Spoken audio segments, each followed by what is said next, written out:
রাধে রাধে। জগন্নাথ দেবের 56 ভোগের এই বিশেষ ভোগ মহুরা বানানোর জন্য প্রথমে আমি শিলনোড়ায় জিরে, মৌরি, গোলমরিচ আর 1 ইঞ্চি মতো দারচিনি বেটে নিচ্ছি। যেহেতু অল্প মশলা আমি শিলনোড়ায় বেটে নিয়েছি, আপনারা চাইলে অবশ্যই মিক্সিতেও বেটে নিতে পারেন। এরপর যে সবজিগুলো লাগবে সেগুলো নিয়ে নিয়েছি। এখানে সবজির মধ্যে নিয়েছি মিষ্টি কুমড়ো দুটো, নিয়েছি এখানে কাঁচা কলা দুটো, বেগুন আর নিয়েছি দুটো মিষ্টি আলু, সাথে অর্ধেকটা নারকেল।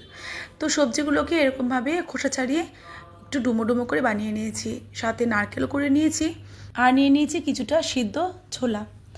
তো এবার কড়াইয়ের মধ্যে দিয়ে দিয়েছি এখানে 3 টেবিল চামচ মতো ঘি। ঘি মেল্ট হয়ে গেলে এর মধ্যে দিয়ে দিয়েছি বেটে রাখা মশলা, দিয়ে দিচ্ছি এর মধ্যে 1 ইঞ্চি গ্রেট করা আদা। এবারে মশলা আর আদা একটু ভেজে নিচ্ছি গোল্ডেন ব্রাউন করে। খুব ভালো মিষ্টি গন্ধ বের হলে এর মধ্যে দিয়ে দিচ্ছি বানিয়ে রাখা সবজি। তো সমস্ত সবজিগুলো একসাথে দিয়ে দিচ্ছি। তারপরে এর মধ্যে দিয়ে দিচ্ছি স্বাদ মতো নুন। এখানে আমি 1 টেবিল চামচ সন্দক লবণ ইউজ করেছি। আর দিয়ে দিয়েছি 1 টেবিল চামচ হলুদ। জগন্নাথ দেবের রান্নায় কিন্তু সাদা লবণ ইউজ হয় না, সন্দক লবণ ইউজ হয়। তো এবার সমস্ত সবজিগুলো ঢাকা দিয়ে সেদ্ধ করে নেব। আর যদি এই সময় মনে হয় যে সবজিগুলো একটু কড়াইয়ের গায়ে লেগে যাচ্ছে সেদ্ধ করতে গিয়ে, সেক্ষেত্রে অল্প জলের ছিটা দিয়ে ঢাকা দিয়ে রান্নাটা করতে হবে। তো সবজিগুলো মোটামুটি 90% সেদ্ধ হয়ে যাওয়ার পর এর মধ্যে অ্যাড করছি সেদ্ধ করে রাখা ছোলা আর নারকেল কোড়া দিয়ে দিচ্ছি।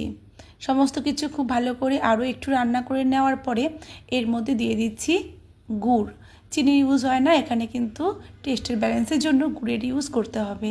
আর কিছুটা ডালের বড়ি আমি আগেই ভেজে রেখেছিলাম, যেটা স্কিপ হয়ে গেছে, সেটাও এর মধ্যে দিয়ে দিয়েছি। এরপর ঢাকা দিয়ে 2 মিনিট মিডিয়াম টু লো হিটে রেখে দেওয়ার পরে নামিয়ে নিয়েছি। এবারে রান্নাটা কিন্তু পুরোপুরি কমপ্লিট। আমি একটা বাটিতে তুলে নিচ্ছি।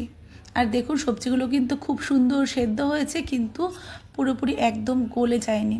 প্রভুর 12টা ছত্রভোগ অসম্পূর্ণ এই মহুরা ছাড়া। ওপর থেকে কিছুটা নারকেল কুচি ছড়িয়ে ভগবানকে কণিকার সাথে ভোগ নিবেদন করেছিলাম। তো আপনারাও বাড়িতে বানান, প্রভুর ভোগে লাগান, আশা করি ভালো লাগবে। রাধে রাধে, জয় জগন্নাথ।